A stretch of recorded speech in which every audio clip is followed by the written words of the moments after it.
Okay, who was here yesterday for Vidal's class? You were here, right? Yeah, so I got very inspired by he gave a great talk about Hatzot, about keeping Hatzot. And I used to be really disciplined about it. I was started slacking as soon as I got to Miami, maybe something like in the air, like a party city or something, hard to go to bed early. And we stay up late. Yeah, that's my point. Yeah, Vidal was saying that in Breslov, the idea is we don't want to just stay up until it's so we want to go to sleep and then get up in the middle of the night. People here try to keep it sometimes. Yeah, it's called breaking your sleep. It's called breaking your sleep. Yeah. And so, very hard, very difficult thing. Once you can break your sleep, it's awesome. Yeah. Every day naturally. Oh, you do it every day naturally? Every day naturally. Like what? I go to sleep. Last night I went to sleep real early. It was really raining. I went to sleep around 9:15. That's early. Yeah. I went to sleep a week before, maybe 12:15. Yeah. I broke my sleep. You still got it. Yeah, I broke my sleep. That's good. Yeah. A long part. Yeah. Once I get used to it. Yeah. It's very good. Yeah. Once we get into it. Years. So it's perfect. Oh, good for you. I'm on with that. But go ahead. I don't want to interrupt. No, it's fine. Rob Berlin too, he also said it's really good for us to sleep on the floor, which I've been lazy about too, but I can't do it straight. I get, what's that? Your back? It's not good on your back. No, he says it builds the adrenaline. Like I put a camp. No, Rob Berlin, a while ago, like a year ago, he talked about this. Myself, I can't do it straight on the floor. You have to be at some kind of level to. Yeah, I put a camping mat. No, I think it's more. What's that? He was talking about building adrenaline somehow. I think it forces your body to kick in more adrenaline, just like any kind of type of sport or competition. It forces your body to go up a notch. Yeah, the bed's very like kind of makes you soft. Sleep in a soft bed makes you soft.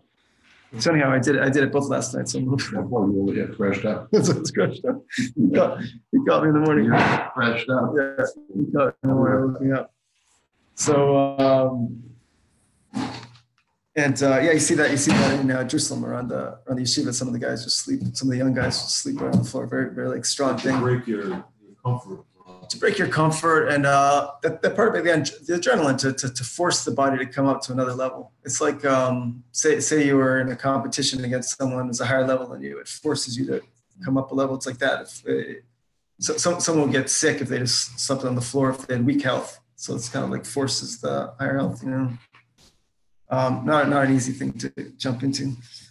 So in Sefer Midot, Rabbi Nachman is saying, one who has more holiness, he is further away from sleep. One who has more holiness is further away from sleep. And through excessive sleeping and slumber, one is pushed out of the merkav of holiness. One's face changes and one's godly image is corrupted. Pretty intense, huh? So when we sleep too much, you can just think of we sleep too much and look in the mirror and then you see your face just looks kind of like rutted out. What's the merkav of holiness? Anyone? Merkav of holiness? No. Merkav means chariot. Some kind of higher. Like, what's that? It's a whole big Kabbalistic. Yeah, some kind of higher Kabbalistic thing. The 15 songs of ascent that are in the book of Tehillim, chapters 120 through 134, are propitious to annul sleep. And one who's unable to sleep should bring to mind faith in the resurrection. One who can't sleep should bring to mind faith in the resurrection of the dead. Somehow, some connection. So my particular angle is I work in holistic my whole, so I think particularly about what kind of stuff connects like with holistic thought and Breslov thought. What are the crossovers? So in terms of sleep, one of the things we know from holistic is that like the sleep cycle of the farmers, that's like always known to be a healthier cycle, to go to bed early, get up early. And Breslov is kind of like an exaggerated version of it. But I worked on farms a lot, and there's the idea of just getting up, taking care of the animals first thing in the morning. You active. Another thing when we keep huts, another idea to not eat until after Nate's, and like nights when I'll get up and I'll have a snack or something. It just takes the whole kind of drive of the process. So in farm life, that's one of the amazing things is to it's like such hard work during the day that we crash really early and then we get up at night. And so it's a similar thing. If we're keeping hot sauce, a lot of times if we get in that pattern, the next day we can't stay up as late, so we crash naturally and get in that circadian farmer rhythm kind of thing. Like, was it a dairy cat? I mean, what's that farm? I worked on mostly with goats and vegetables. But yeah, especially with the animals, you have to get it. But also with vegetables because of the heat. So we'd always want to work before the heat of the day. So we try to get up and do a work session in the morning, and then once the sun went down in the afternoon, do another work session at night. Big thing. I think all these healthy when I lived on farms, vegetable farms, orchards, herbal farms, herb farms, and goats. Yeah, I never did cows, but how's it going? So pretty much it's not just Kabbalah or farming, but pretty much every health system out there talks about going to bed early. Oh, maybe you can shut the door. Yes, pretty much every health system out there talks about going to bed early, like the Chinese medicine, Indian medicine. They all say the same thing, that the hours of sleep before midnight are worth twice as much. And Kabbalah says the exact same thing. Yeah. The top guy on my cross country team in high school, he used to go to sleep and wake up in the middle of the night and run. It was kind of cool. instead of about us, I'll book on the air for all. Lady's wife. Oh yeah, no yeah. Sure, the book on the biography on. There we go. Do you want to shut that front door too? So it's some mysterious form of the sleep. The sleep before midnight's work twice as much, but I can really feel it. You notice it, like it's a real palpable kind of thing. So in other words, if we went to bed, slept 9 at night until 2 in the morning, that 9 to 12 is worth 6 hours of sleep. So then that's a lot of good judgments. In the night. Yeah. The dinam in the beginning of the night, the dinam. You like avoid all that. Yeah, to kind of sleep through the judgments, to sleep through it instead of enduring it.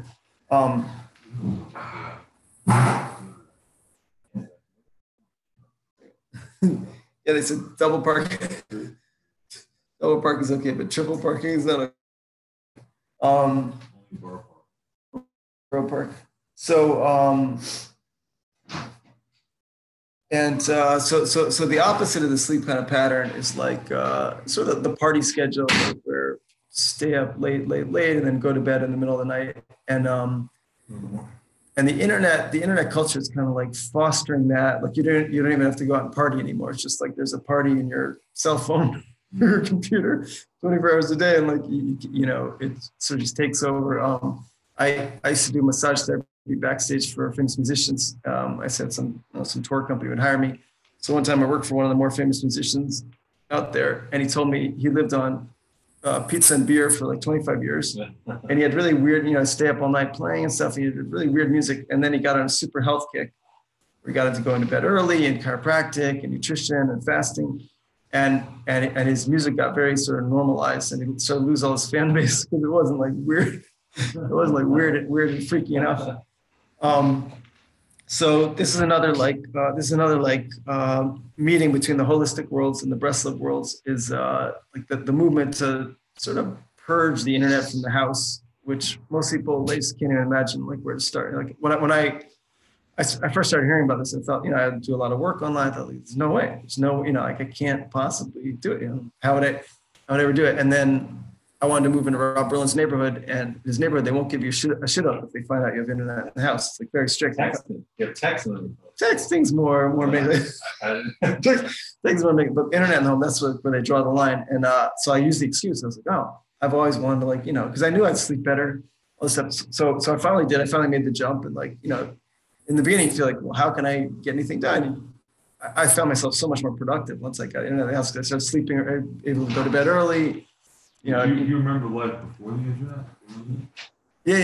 Yeah. I'm 47, believe it or not. So yeah, barely I'm part of it. It was a different world, but it brings back those memories.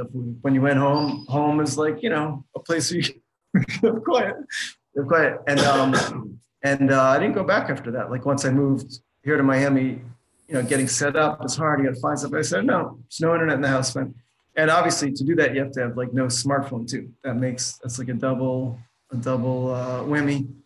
But pretty much all the big health teachers I know are trying to work on the same exact agenda, because in terms of sleep patterns, it's extremely hard to get the sleep patterns normalized with the internet, because unless someone has like superhuman control, they're just going to get on and check. You wake up in the middle of the night, check your email. Oh, here's a video. Here's this. Here's that. Oh, there's bombing in Israel. Just looking at the phone itself. Yeah.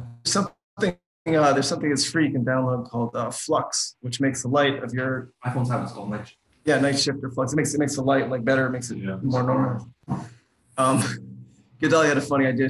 He was talking about if you're addicted to yourself and you turn it into black and white, just make it less.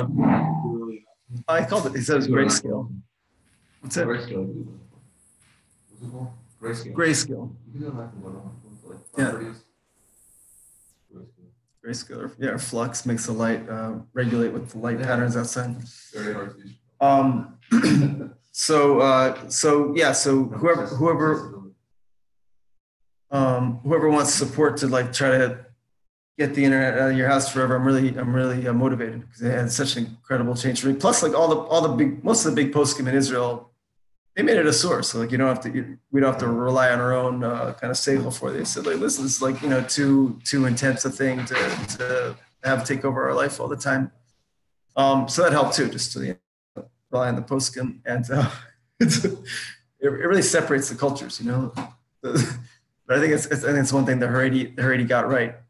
My friend, his father-in-law used to be a big Talmud Chacham or whatever, and then he just got into iPhone culture. And he said, like, he always turned my friends has internet completely off the house, and whenever something comes up, my friend can remember it, because in his father-in-law's culture, this whatever comes up, they can't remember. They just look it up on the smartphone right away while they're learning. So just like the memory, the power of the memory dulls. It's kind of like we were talking about the sleeping on the floor. Sleeping on the floor forces a higher like level of adrenaline and circulation. Same thing. So like we take away the crutch, and it forces us to come up a notch. And same thing, like relying on the internet for when we can't remember stuff every time. It just lost our sense of direction. Yeah, sense of directions. Yeah. So you still remember phone numbers? I don't know phone numbers. Right. Yeah. The brain addles. Yeah. The brain addles because of it. So Rav Zachariah Wallerstein, is that his name? He's really big on this. He's very intense about it. Smartphone. Yeah. The whole culture. And I think he's so strict. Yeah. He never looks at email. He says, secretary, print out all, which sounds ridiculous. He has secretary print out all the stuff and I'll read it in paper, which sounds ridiculous, but we realize once you start one thing, it leads to another thing, it leads to another. It's such a, what's that? Smartphones for stupid people. Stupid phones for smart. Can you forward the paper? What's that? But I figured out, like, I'm always trying to be practical when I help people with their health. I'm trying to be practical at what's realistic. So to just take away someone's smartphone, it's not realistic for most people. So I figured out what we can do is people can get like a second dumb phone, like one of the old fashioned flip phones or something, and like have two phones in the beginning, and then start to like segue over, turn off the smartphone for an hour a day and just use the other one, and then sort of slowly figure out how to work our way off. People are very like in denial about it. If you bring up the issue, they're very you can't discuss it. Computers, problem. That's why to it's in the home is the big issue with computers. It's not so much having it. No, I mean for sure. No, I mean go to a room and somebody needs to be on a computer. There's no way somebody along the line, Right. No, whatever. We don't want to be so extreme that nothing gets done. But yeah, to whatever, for me personally and externally in terms of like religious culture, getting the internet out of the house was like the big movement for a lot of things. So we have the house and office separation again, So for me in Jerusalem, I just had an office, go to the office, use my computer, go home, not use the computer. But the cell phone, you had the smartphone that presents a. Even like the big celebrities, they would say like, have your bedroom like a sanctuary, like all the. Yeah. That's a good in between thing. To have one room in the house, does on the internet. Yeah, the other room. That's TVs, right, because sleeping with the smartphone by the head, whatever, just never stops. Yeah, you can throw the bed out. Yeah.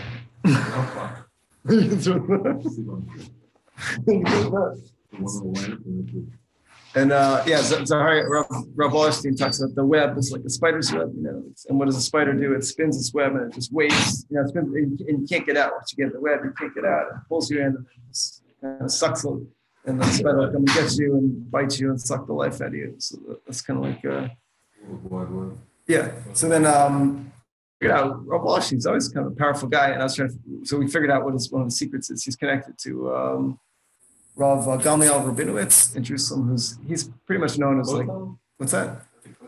No, he's pretty much known as it's Shara Shemayim, like he's pretty much known as maybe the top Ashkenazi Kabbalist in Jerusalem. Very special guy. So that's like, what's that?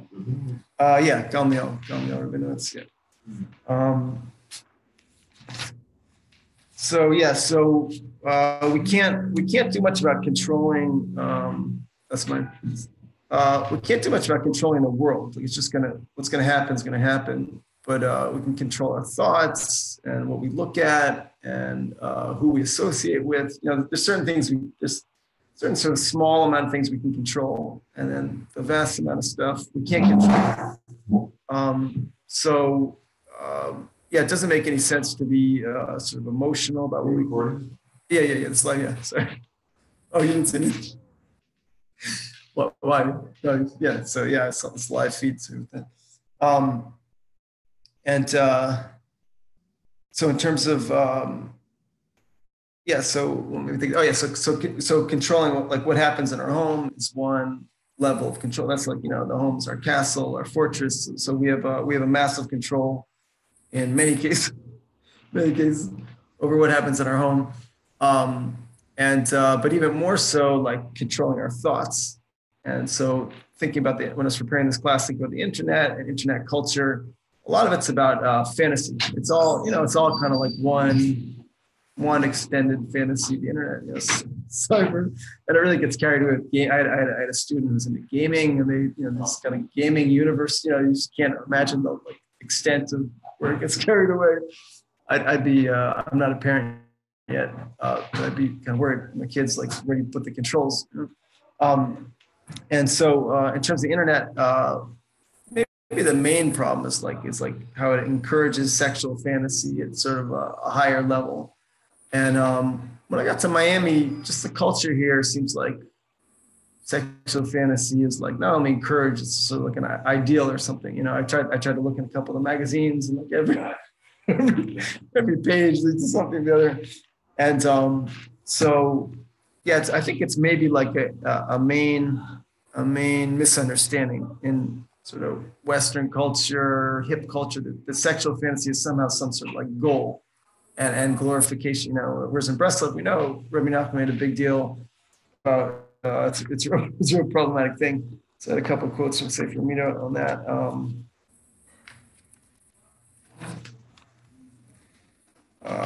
It's kind of intense. One who entertains thoughts of a Gentile woman. If a Jewish man entertains thoughts of a Gentile woman, through this alone, his children will not be Torah scholars. So, sexual desire can be distanced from a man. Sexual desire cannot be distanced from a man, except through distancing the vision of the eye and thought. So, like, unless we control our eyes to not look at women, we can't possibly distance ourselves. So obviously the looking at a woman sexually starts some sort of fantasy inside, which leads to thoughts, which lead in kind of a direction of taking the energy down. This one's pretty intense. Do not enter into negotiations with your temptations, for the elaboration of the sensations of the contemplator, even directed negation, will affect reinforcement of the desire, and his will be overturned on him. Makes sense? So like, that kind of made me think of fantasy. People think like, have a certain desire and then think, oh, maybe it's okay in this way, that way, so, making room for things to grow. Before I became firm, I was in all sorts of meditation systems, and they always teach the same thing, that we can't, like, the thoughts just come. Thoughts just come. When we watch our thoughts, they just come one after another. But it's like a train. We can decide to get on it and ride it somewhere, or we can just like let it go. So sexual fantasies and some kind of idea of like having a thought go in a certain direction and then like really riding with it, right? One who wants to guard his sexual purity should always say the truth and should also do kindness to one that he does not expect repayment. Very wholesome. Very wholesome thing.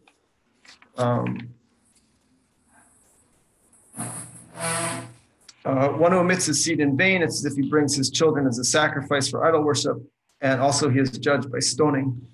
So omitting the seed in vain is like, the internet, all this sort of pornography and just racy imagery. It's sort of like the purpose is to sort of encourage masturbation and something like this, and that's the kind of direction of the fantasy. Yeah, sorry, this stuff's a little rough here. And this one I couldn't really connect. It's just a strange, interesting one. Someone who serves as the guarantor for a wicked person becomes promiscuous. It's like back to bad friends, like who we choose to link ourselves to, wittingly or unwittingly. Back in terms of what we can control. I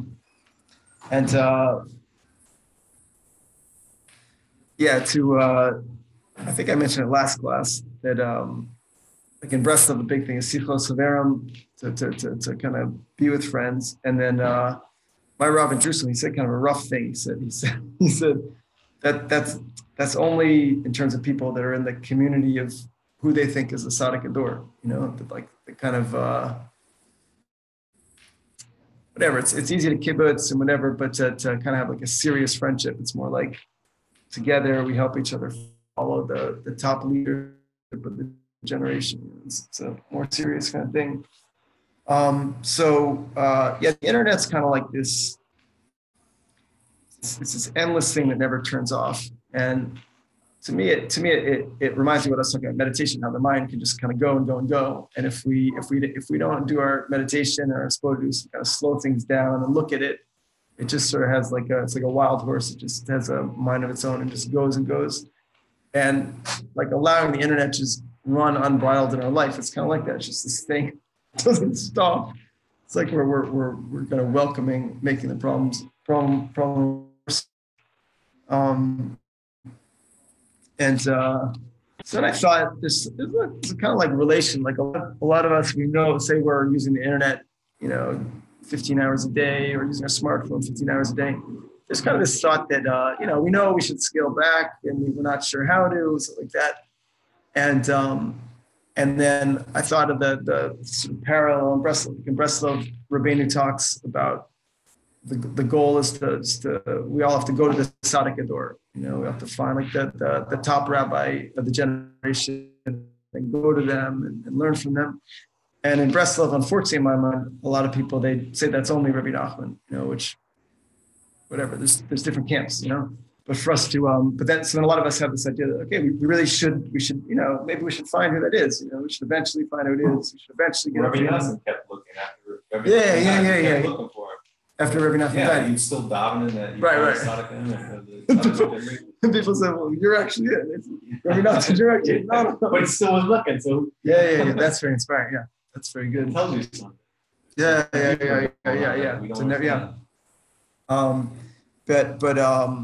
So with the internet, we get this feeling that we're gonna do it later. It's something we'll get to later. We're gonna scale back later. Tzaddik Ador, we're gonna get to it later. And of course, that's like a dangerous kind of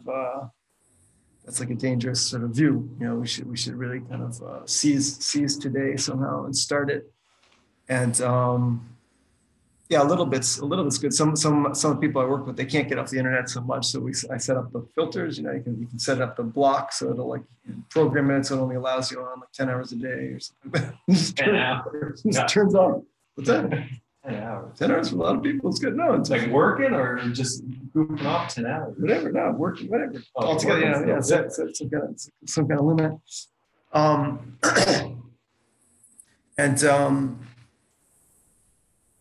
where's the interconnection? Yeah, so I'm in Shidduchim, and sometimes I'll talk to a woman like in a different state or a different country, and there's it's almost I realize there's a side of it that's a blessing in disguise, that like it forces you to take it more seriously, to even bother with it. You know what I mean? If you talk to someone who's in another country and it seems like a little bit off, you say, "Oh, forget the whole thing." Whereas if you talk to someone in your same town, it's a little bit off, you say, "Okay, whatever, I'll just go meet anyways," and maybe waste a bunch of time.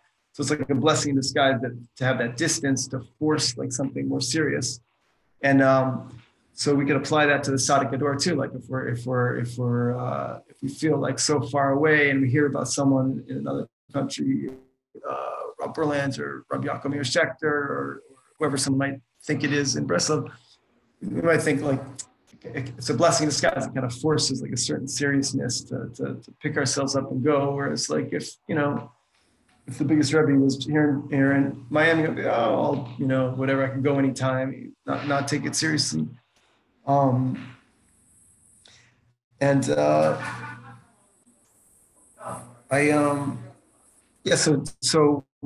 myself to get to Rob Berlin, it was like a 10-year process. I was against him for years. It took a whole lot of kind of searching for who might be the top of the generation. I got to Rob Morgenstern first, and that's what led me to it. But it was a real brutal, long process, and so it's not necessarily an easy thing. And then once I found him, it was kind of even more like overwhelming how to actually like follow it, But I feel like he's really it. But then it's like a lot of people. I ask them who they think is it, and they don't have someone. They're not looking for someone, which to me that's some kind of like dropping the ball, or aspect of dropping the ball, and but more and more, I was thinking, I said, when I watch people, it seems like there's a lot of people, there's sort of like overcompensation. People will do some kind of overcompensation to justify not looking. They're like, oh, I'm an important doctor. I don't have time to, go look for who's the tzaddik, or I'm an important, I do an important amount of charity or something. I don't know, I'm doing, and what's that? Too busy. I'm too busy, yeah, but it's some kind of overcompensation thing, and I don't know, it's kind of like an enjoyable show to me now. It's a bit like a comedy or like a clown show, not to sound too insulting, but I think like if we can endeavor to find who we think it is, and then endeavor to follow what they tell us, we might not feel the need to sort of do these other things in our life, which seem good, but they might not be our actual tafkid, One of my friends, Rob Berlin, he's a real serious guy. He was in the special forces, some kind of special unit, real serious, intense guy. And he once went to Rob Berlin. He kind of, he said, like, what's the tafkid in my life? He really, put it on the table. And Rob Berlin said, start a gemacht for milk and bread. The guy wanted to, he had been a special forces guy. He wanted some special mission, go to America and start a gemach for milk and bread because around the mainstreams, a lot of the families just really don't have a penny, like you've never seen yet. Can't believe there's that kind of poverty. And he's, being a good hustle. He said, okay, he was hoping for something a little more interesting, a little more glamorous, but that's what he got, And the same guy, he might have, if he wasn't with the Rav, he might have been out starting some amazing shul with more membership than anyone in the country, or something. So instead of overcompensating, we should just seek the Tzaddik Ador and see what our mission is, because we're trying to find our own mission a lot, but it doesn't really make sense, because that would just mean we think we're the Tzaddik Ador if we're going to pick our own mission. It's kind of a bit of a humble pie type of thing. What's these last readings I had were? Oh yeah, so a couple readings of the Tzaddik here. it's very beneficial to see the faces of the leaders of the generation. It's very beneficial just to see the faces. I think they mean live, back in the old days before we could see it on the internet. It's probably not a problem to see it on the internet, but to see live somehow, the live energy. I read this one last time. Drawing close to Siddiqim with strenuous effort is more propitious for the serving of God. And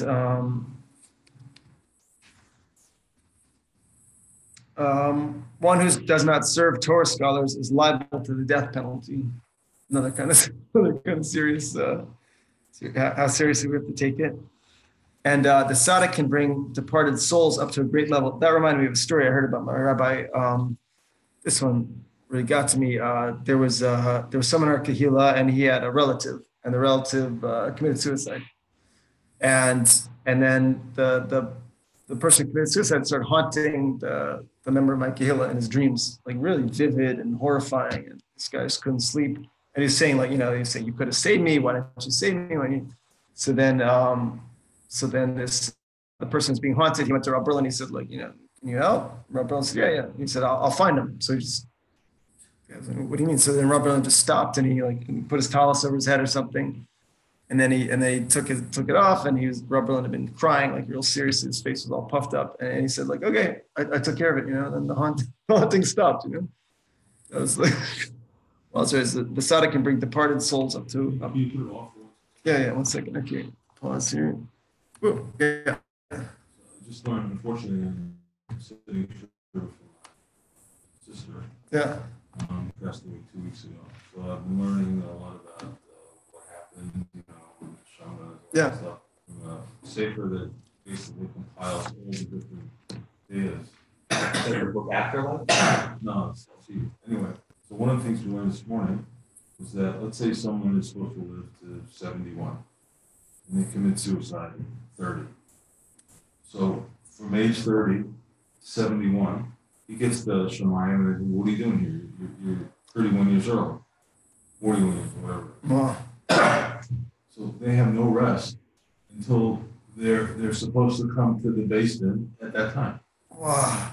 So they're all running all over the world, back and forth, without any rest for 41 years. Wow. So they said, okay, now you're invited to. Whew. Is that amazing? That's intense, I never man. knew that. Yeah, that reminds me. So there was you're familiar with Sefer Mikhat Yehuda, right? I think it was a contemporary bench guy. So he was writing. Pataya. Yeah, Pataya. Pataya. He was writing this. He wrote this story. You could see in Shemayim. You could see he wrote down different things, stories. There was one story. It was always dark, very dark. This story, There was one story. This lady went crazy or whatever. She jumped off a building, committed suicide. He saw her in front of the Beit Din in Shemayim. And she said, I take 100% responsibility. I committed the suicide. But she's like, I want to say one thing.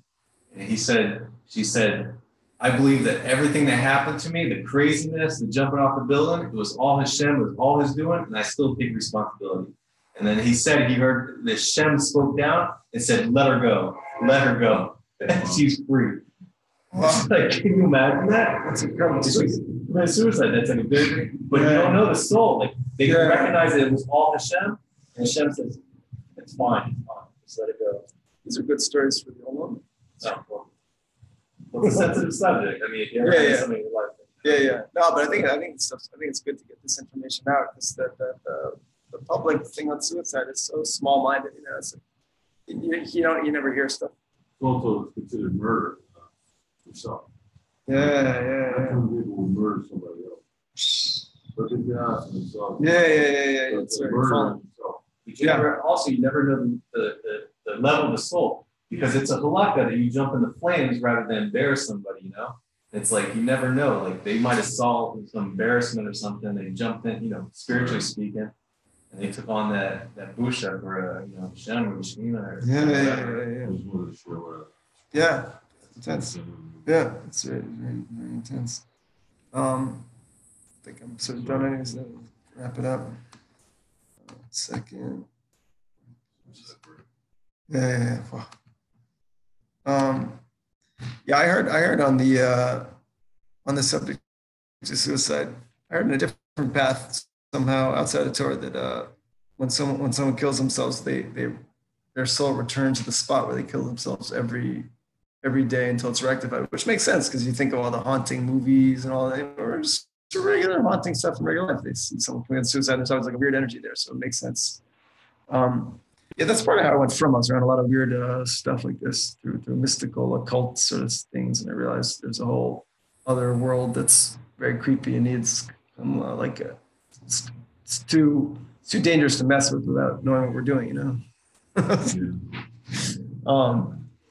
Because yeah, in the holistic world, it's kind of like the religion of health, and it doesn't put so much emphasis on whether it's, you know, totally ethical or spiritually safe. Or, you know, so you have people talking to the dead. It's crazy, you know, crazy stuff, and contacting spirits. And so I was around a lot of that stuff. That was a big part of how I went from.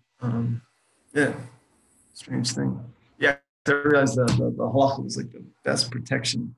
But I still wanted to, like, yeah, people are smart. Science kind of minded people are smart. They say, like, you know, stay away from all this woo stuff. Just do science. It's kind of cool. It just becomes dry, you know.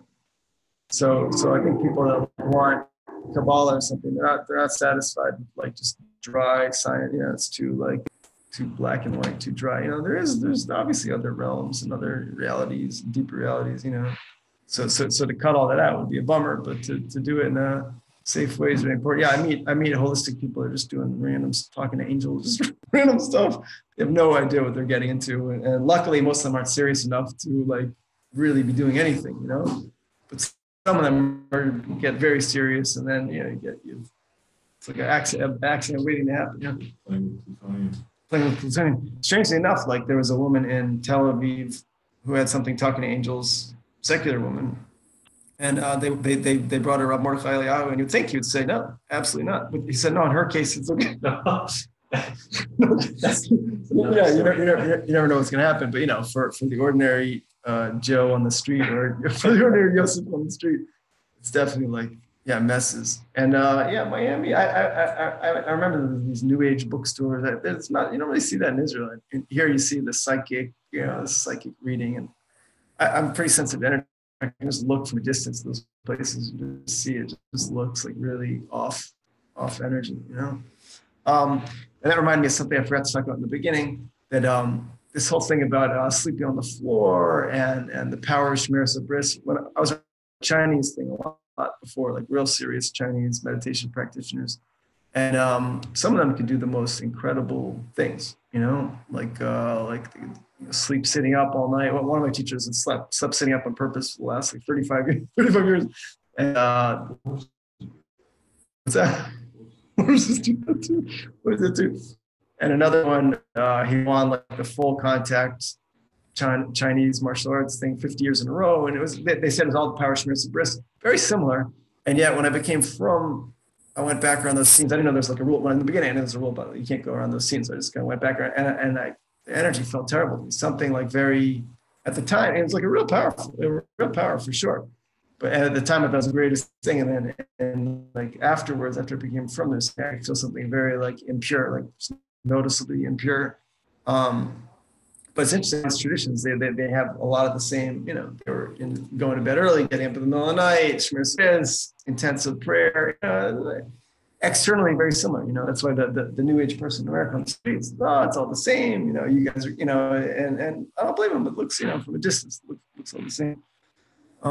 We shouldn't be fooled. Okay, so any final thoughts, ideas? No. All right, thanks a lot. It was great. It's great to see you in class. Thanks. What was it? You reminded me of Rav Mordechai Eliyahu, who said, like, for her, it's okay. There was somebody that asked Rav Mordechai Sharab,